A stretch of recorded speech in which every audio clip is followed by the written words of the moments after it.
Ang librong ito ay tungkol sa buhay ni Esther, isang magandang Jew na naging asawa ng hari ng Persya. Kinukwento dito kung paano nagamit ni Esther ang posisyon niya bilang reyna para pigilan ang plano ni Haman na ipapatay ang lahat ng Jews sa mga lupaing nasakop ng Persya. Dahil sa tapang at pagmamahal niya, nailigtas niya ang mga kababayan niya sa masamang planong yun. Mahalagang karakter din sa kwento si Mordecai, ang pinsan ni Esther na nagpalakas ng loob niya nung sabihin nitong, "Pero malay natin baka naman naging reyna ka para sa ganitong pagkakataon." Ipinapakita sa libro ni Esther na nananaig ang kabutihan sa kasamaan.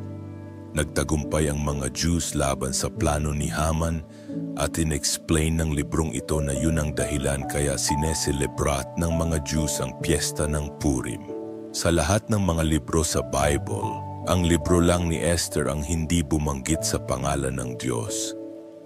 Pero kahit ganun, makikita sa buong kwento ang pagsama ng Diyos kay Esther mula nung maging reyna siya hanggang sa mailigtas niya ang mga kababayan niyang Jew. Pinapaalala ng kwentong ito na nilalagay tayo ng Diyos sa kung nasan man tayo ngayon para maging instrumento ng pagmamahal at pagliligtas niya. Welcome sa ating Bible Study Channel. Ang channel na ito ay nagpapakita ng Taglish na pagsasalin ng Biblia, kombinasyon ng Tagalog at English para sa new generation.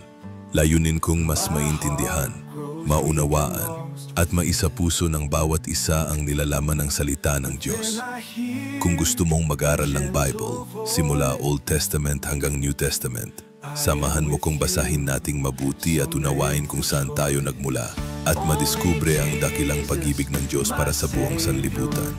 At kung nandito ka pa rin hanggang ngayon, don't forget to click the notification bell at mag-subscribe sa ating YouTube channel. Tuloy-tuloy natin ang pagbabasa hanggang sa mga susunod pang aklat ng Biblia. Tara, sabay-sabay tayong lumalim sa salita ng Diyos. God bless.